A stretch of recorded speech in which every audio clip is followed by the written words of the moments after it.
Hi, everyone. Welcome to Learn with PosterMyWall. I'm Lisa. And today, our topic is how to build an unforgettable brand identity. We have a special guest today, Lisa Dunn, who is the principal of Nashville-based Lisa Dunn Design. She is a writer, a designer, and a branding expert who has worked with top brands and agencies, as well as small businesses. And she's also done some really cool work in the food industry. So we've all heard a lot of, we just hear over and over about how important it is to create a strong, cohesive, consistent brand. And today, Lisa's going to talk us through her process of creating a strong, consistent, cohesive brand.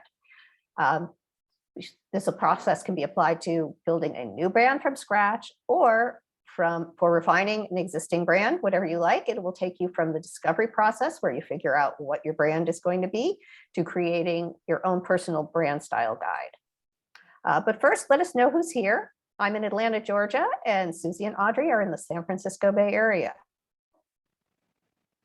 Our goal for today's class is to give you a process to create a brand that is both memorable and unique. And we mean a lot more than your logo. We mean every aspect of your brand's personality and all of your communications. And if you stay to the end, we have some great bonus content. Lisa has created a workbook with fill in the blank spaces so that you can go through this process at your own pace and work on your brand. She's also shared a brand audit checklist, which is very useful. And we've got links to some useful brand style guide templates so that you can take what you've learned today and create your own brand style guide right in PosterMyWall. So we want to start with a quick survey. This is an experiment. We'll see if this works. As some of you know, there's a lag between us and when Facebook streams. So the timing may not work with this, but I'd like you to answer, what describes your current branding? Is it A, strong and consistent, B, not bad, not great, or C, all over the map? So again, please answer, what describes your current branding? A, strong and consistent, B, not bad, but not great, or C, all over the map. Before I hand the session over to Lisa, I want to remind you that if you have any questions for Lisa or for PosterMyWall, please put them in the comments. And Audrey is going to be answering your questions as we go today. And if there's something we don't get to or we have to check back, we will get back to you later today. And as always, this video is going to stay up for the next, forever here. As long as Facebook exists, this video will be here, so you can come back whenever you like. And please do share with anyone you think might benefit from this class content. So Audrey, do we have any shout outs or questions before we get started? We still have people coming in. We have a couple of thumbs up, so I think everybody's ready to roll. Okay, awesome, awesome. And do we have any survey results in yet?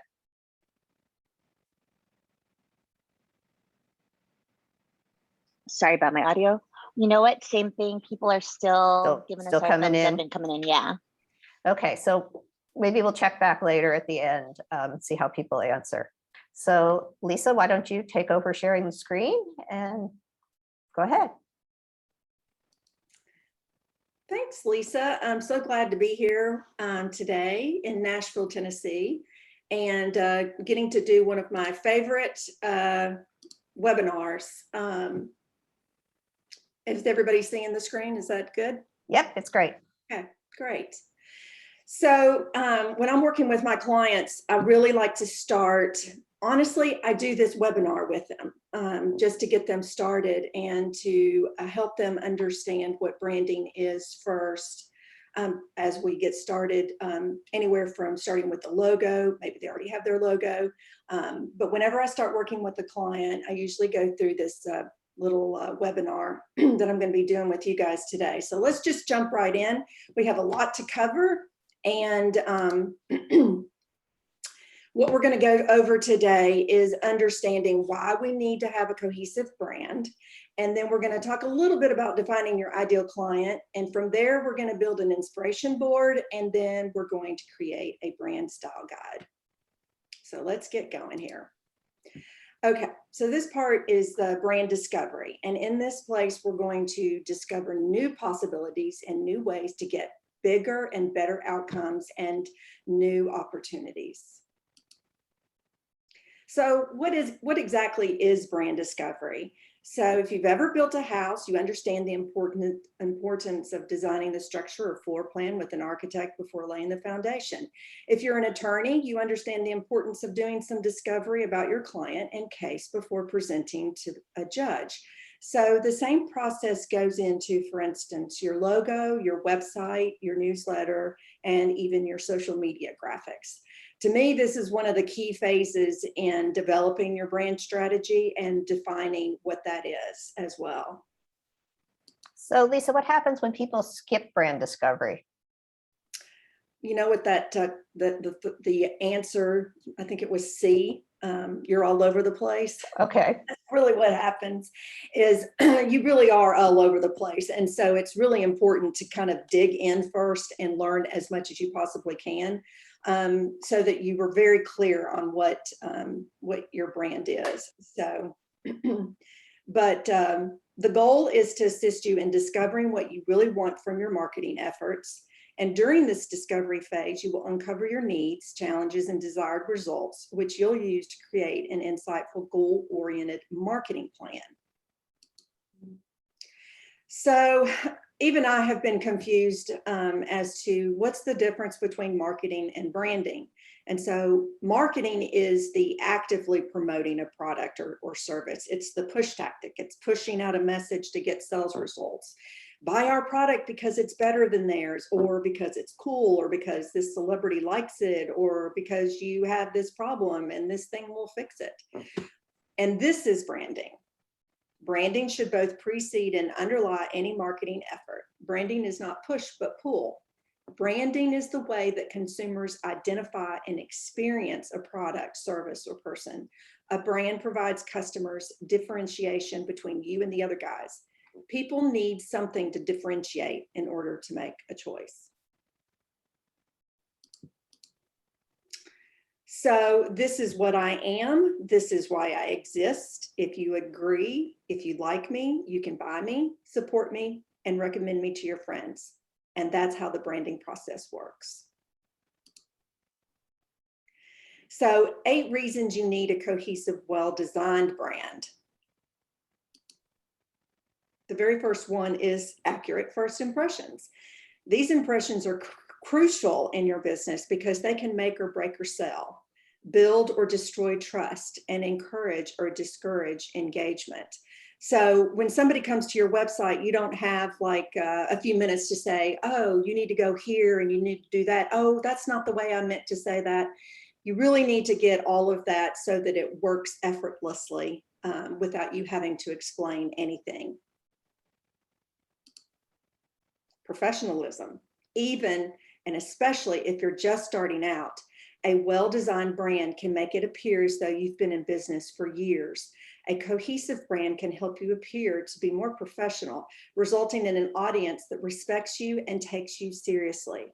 It also shows that you pay attention to detail and take your own business seriously, which leads me to my next advantage of a streamlined brand: trust. And this just might be the most important item on this list. Trust is crucial to making sales, booking clients, and growing a loyal, engaged audience. People recognize when a business has put thought and intention into every facet of their business. When people see that your logo, social media accounts, website, business cards, and packaging are cohesive and consistent, they assume that your offerings and services will be too. And that builds trust. It's kind of odd to think that a nice business card can have that kind of effect on someone. Okay. Lisa, so what you're saying is that the way, if you appear organized and professional, that's what people will assume you are. But if you look, as we said, all over the place, they're going to be hesitant to give you their business. Yes, absolutely. Yes. You don't want to give them a flimsy business card that,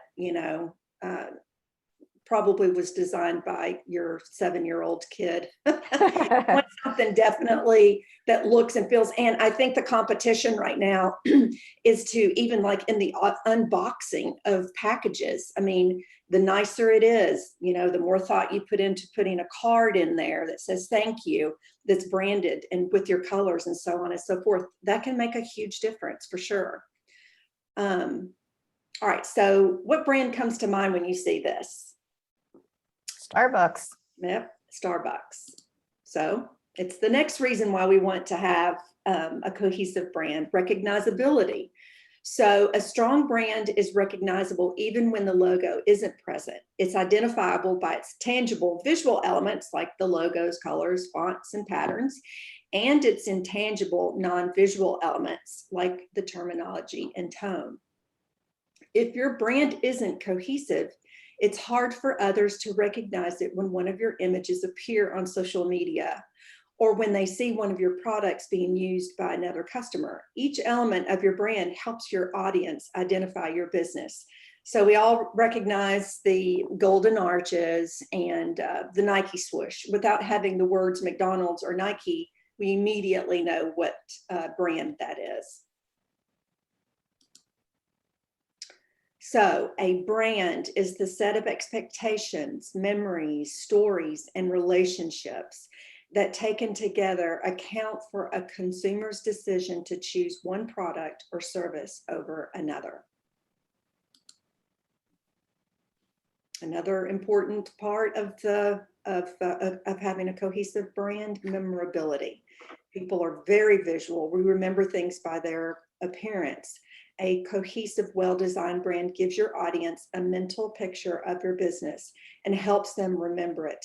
Once you see a brand, it's much easier to remember the business behind it, especially if the designer behind the brand has incorporated some elements that set it apart from other brands in the industry. So the Coke bottle, for instance, Converse high tops, Converse tennis shoes, just in general, we recognize that brand. Differentiation, and I really like this part about understanding differentiation, because we all have competition. And so this is a really good example of three businesses that do similar things, but their branding is completely different. So this is a really good example of how branding works. Oops. This is actually probably one of the most important reasons why you want to have a cohesive brand is efficiency. It saves time, it saves money, but you just don't have to rack your brain over and over again about what an informational pamphlet should look like, because the design system has already been created. Fonts, colors, the details, they've been thoughtfully considered and decided upon. It isn't difficult to decide on a profile picture for your page, because the logo variation has already been created that fits perfectly inside that little square or circle and matches well with the remainder of your brand. A streamlined, cohesive brand saves you time and stress in the long run and gets all the hard work out of the way so that you can be more efficient with your time and resources. And by saying that, it would be like taking this photo over here on the right-hand side that has love on it. Those fonts would be in your style guide, and you would just be able to just replace those fonts, and then the colors. And then it also goes with sort of choosing how you want your photographs to look as well. It just makes it super easy. Oops.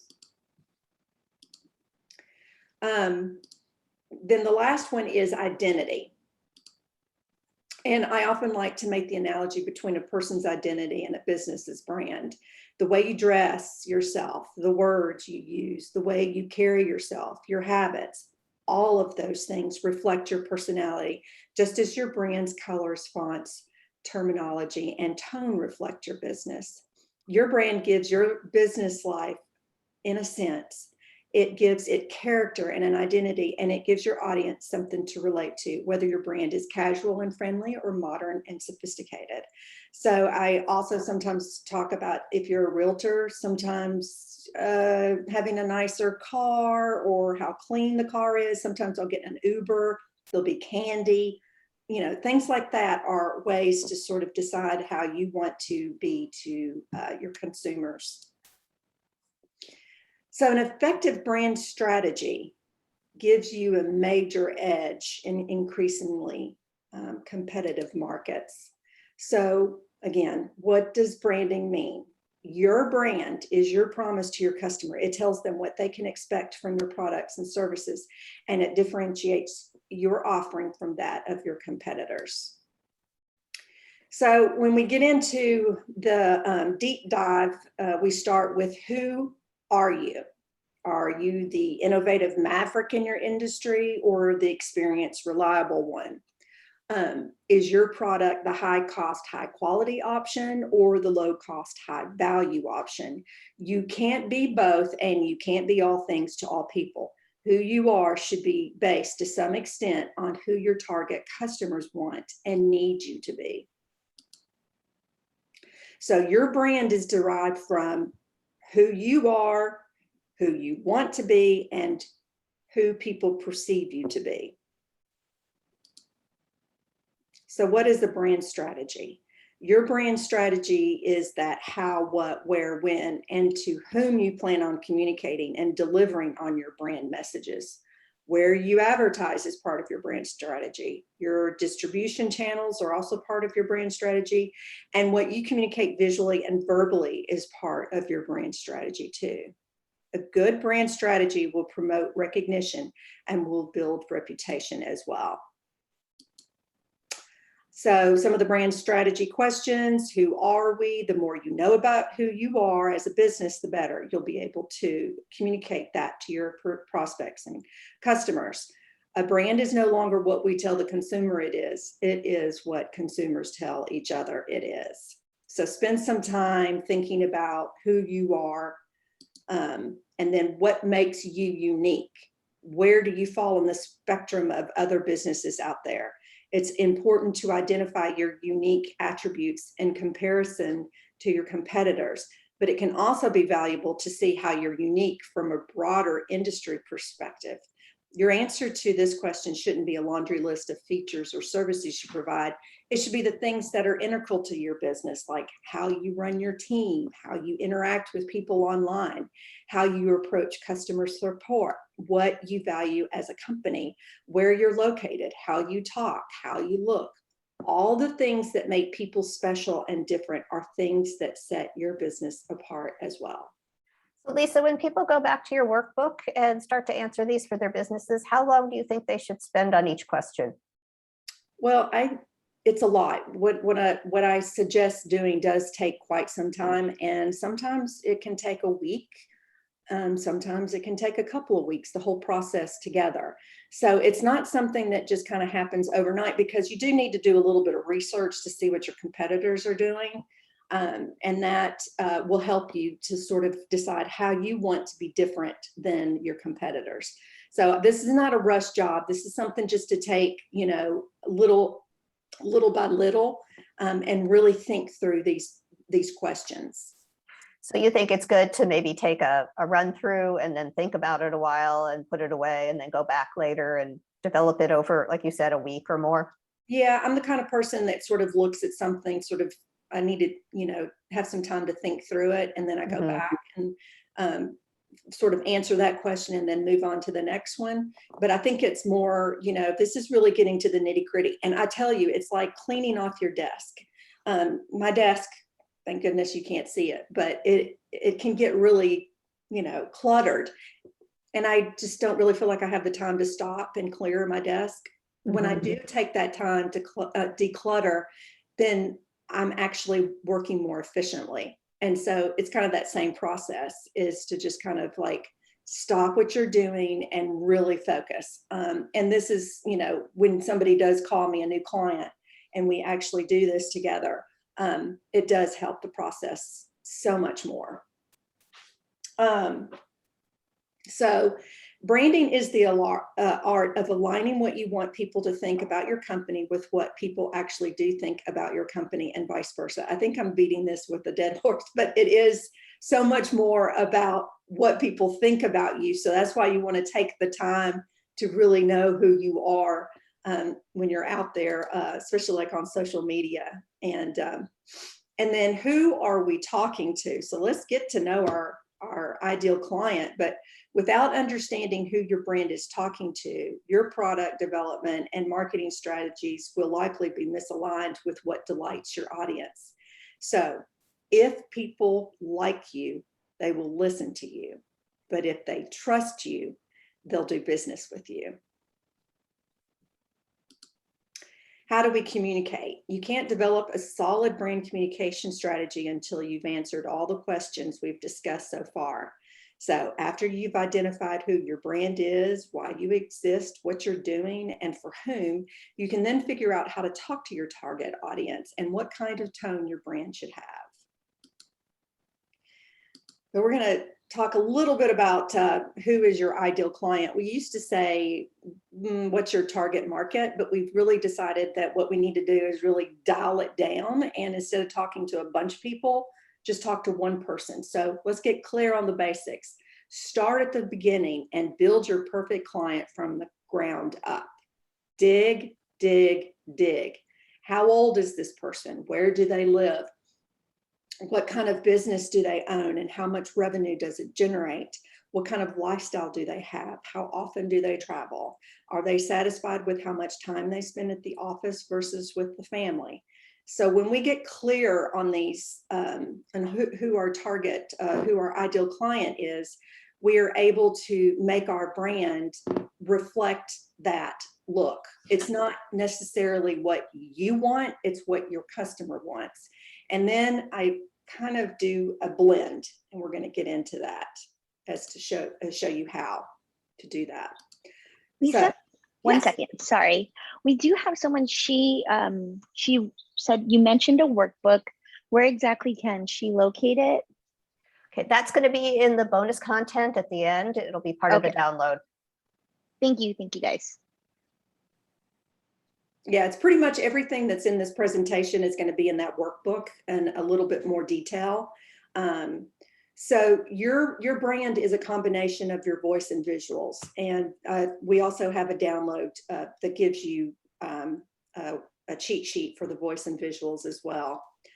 Okay, so now that we've done all the digging, we've done some research. Now we get to this point where, how do we create a brand? So the initial steps to create a cohesive visual brand. All right, we've planned out the brand by starting with discovery. We're getting clear on who we are and who our ideal client is. Now we're going to create a secret Pinterest inspiration board. We're going to design your inspiration board. We're going to update your logo if needed, and then create a style guide. Okay, so this is what I ask my clients to do. Go into Pinterest and create a secret board. And one of the things that I really teach is getting really good at Googling. And so if you don't know how to do a secret Pinterest board, go to Google and try to figure out how to do it on your own. There's a lot of troubleshooting we all do when we're trying to do all the different parts of marketing and branding. But in this example, I have two examples here, and one is a suburban realtor. So what she did was she looked at what her clients might be wearing, what they might be doing. Is it spring break? They have a dog. What kind of style do they have? I think she's even got some quotes in there. She's thrown in some colors. She's got clothes. There may be some houses in here, but this is what this realtor is, who the realtor is selling to. And it's very female oriented because she wants to appeal to the mother that's looking for a house. So she has put in some of her own colors that she liked. But as you can see, you're starting to see in her Pinterest board, there's it seems creamy. There's browns and blacks, very neutral. And then there was a travel agency that I was working with, and her colors are very, very vibrant. There's purples and orange and yellows and blues. And it's about the locations that she has in her business. So she's trying to sell these travel packages. So that was what her secret board was. And from there, you've got your secret Pinterest board. From there, we would design an inspiration board. And in this inspiration board, what I do is I do screenshots of some of the photography that's in the Pinterest board, secret Pinterest board. And I start to mix and match. It's actually kind of fun because I start to, mix some pictures around. Some of you may have already designed your logo by this point, so you already may know a couple of the colors that you're using, but you can also do use the picker. And I think that Lisa's going to show us how to do that in my wall. All right, let me reshare my screen. Okay, part of the bonus content, we have a brand inspiration board template for you in PosterMyWall that you can click on and use. You can also just take a blank sheet of paper, set up a blank document in PosterMyWall and just start dragging in your photos and overlapping them. If you add a slight white border like I've done to your photos, you could drag them and make them pretty. So basically, if you use the template, you can pull it up and then just, drag in your own photos, or you can, of course, click on a photo, click replace, and either upload one of your own photos, or you can get stuff from our stock library. So pick a photo you like, click replace photo, and crop it if you want to keep in the basic shapes and sizes that I've got, and drag it into place. And it's that easy to update the photos. Then as far as turning these gray squares into your brand colors, you can use the color picker. So if you click on the thing, hold on, I got to move a Zoom screen. Okay. You pick from design. And you can just, like, if you like the turquoise, I love the turquoise. So you click on the turquoise. And so you can create your colors by picking on the colors in your photos that recur that you like. Want to show you also that if you're creating a brand from scratch, you can go back in, and this number here, this 52C9FD, if you can't see it, it's kind of small, that is your hex code. And that is a code that you can then write down, and you can use that to match that same turquoise on all of your designs going forward. Now, the other thing that you can do is if you already have a brand and you know what your colors are, you can do this in reverse. Okay, you can just go in and you can type in the hex code that you like. 33BC, click return, and you can see I've got that vibrant blue, like the hummingbird and the sky. So either way, it works. And just to show you, if you went in, by the time you're finished and you have all your colors, your board will look something like this. Okay, Lisa. Okay, do I need to hit new share? No, it looks like you're back on share. Okay. Anyway, this inspiration, yes, okay, you can see it, right? Yes. Okay. So these little inspiration boards are so much fun. And yes, you need one for your overall brand, but think of it also for campaigns that you might be doing, photo shoots that you might be doing. I do a lot of these, what I call mood boards, for photo shoots when I'm planning big photo shoots. And even if you're doing a small photo shoot for yourself, drop in some examples. I go to Instagram and I do screenshots of things that I like. And I put those in. So if you're a boutique owner, then you might want to put some flat lays in, mannequins, so on and so forth. So I really like this inspiration board, and not just for your brand style guide, but using it in addition to that for campaigns. Okay. So once we have our inspiration board, we can now create the style guide. So I can start with the logo, and I use my primary logo at the top. And then Lisa told us how to get the hex code for our colors, our color palette. So let's say if you have only 2 colors in your logo, that's where you might want to use that color picker after you've brought in all of your Pinterest photography and start trying to figure out what looks good together. Another thing is I might go into Pinterest if I'm not getting it from the color picker. I might go into Pinterest and look for style guides, and sometimes the color combinations can inspire me. So I do use Pinterest a lot for inspiration, even when I'm building my style guide. And then I can go back and tweak that inspiration board to see if the colors look good as well before I bring them in here. So you can use copy those hex code numbers for your colors. And then I bring in the screenshots from the inspiration board mainly, and I put them in for the photography part. And, or you could use your own photography at this point if you wanted to.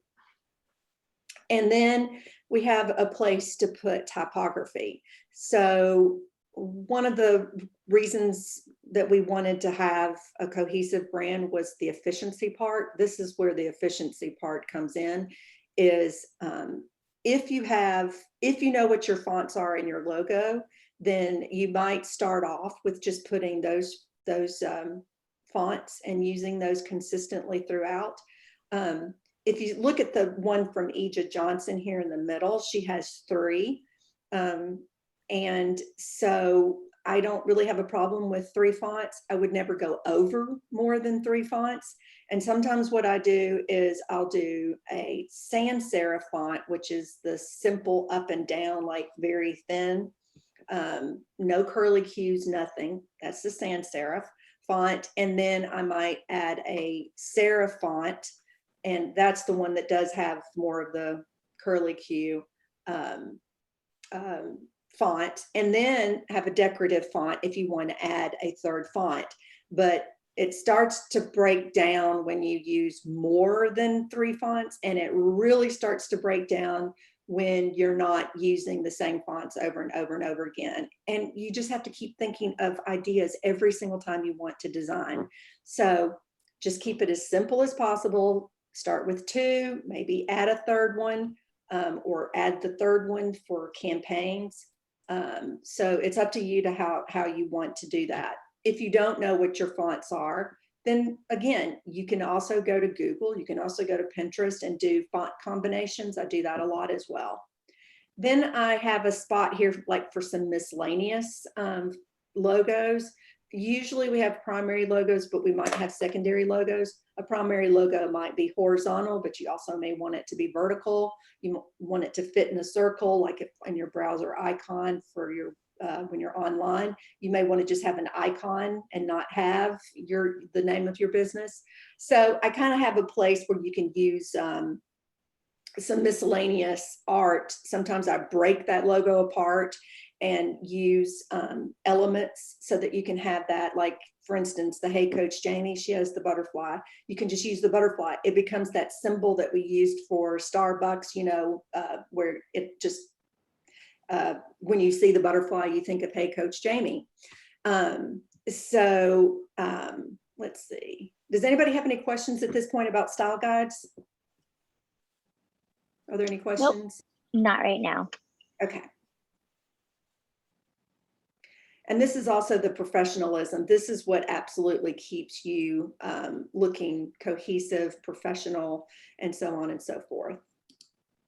Okay, so you will be getting this little kind of a start guide where we didn't talk about the voice today, but there are some things that you could do that would help you in establishing your brand for the voice side, like a vision and mission statement.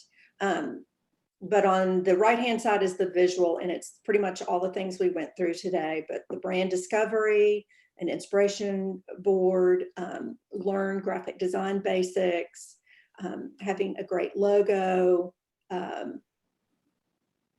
producing the style guide, and then creating templates for your graphics, which is easy to do on PosterMyWall, and use the style editor on your website, use those same fonts and colors, and then design your website. So that's kind of how you start. And that's about it.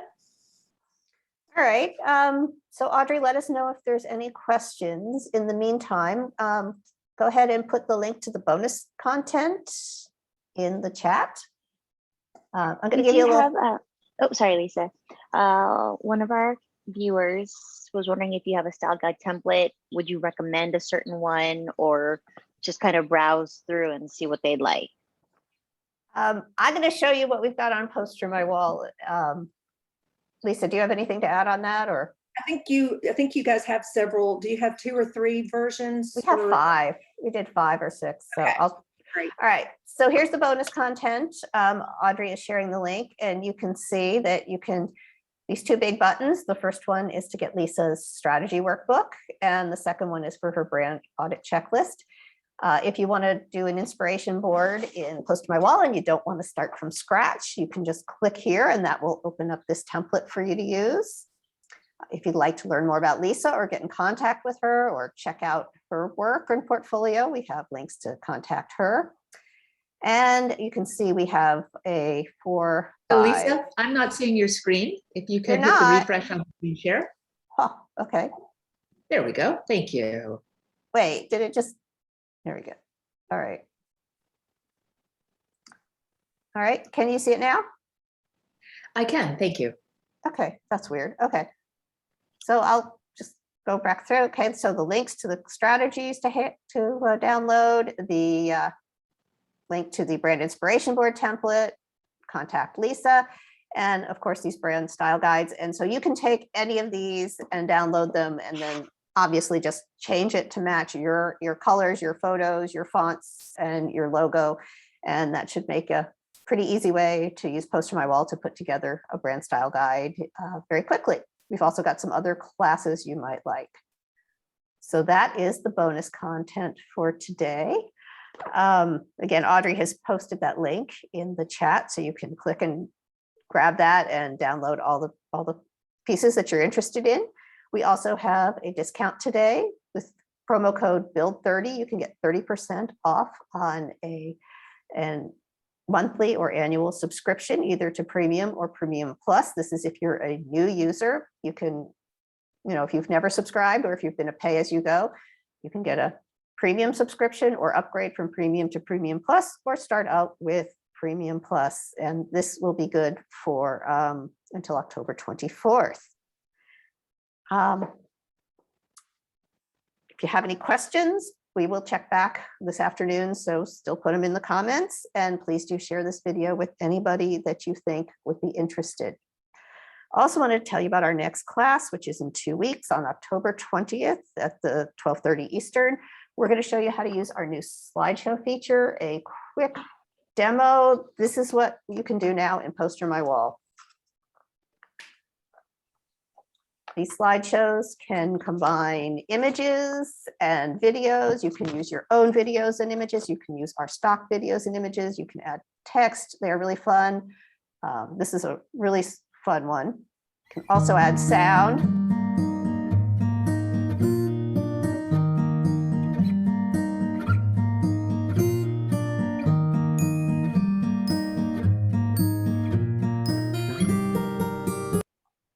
So basically, with our new slideshow feature, you can make your own little mini videos right in PosterMyWall and use them for social media, email, digital signage, anything you need. So that class will be again in 2 weeks on October 20th.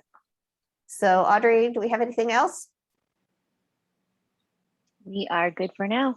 You're good for now. All right. So thank you everybody for joining us. We hope you have a great day, and we'll see you soon on another PosterMyWall class.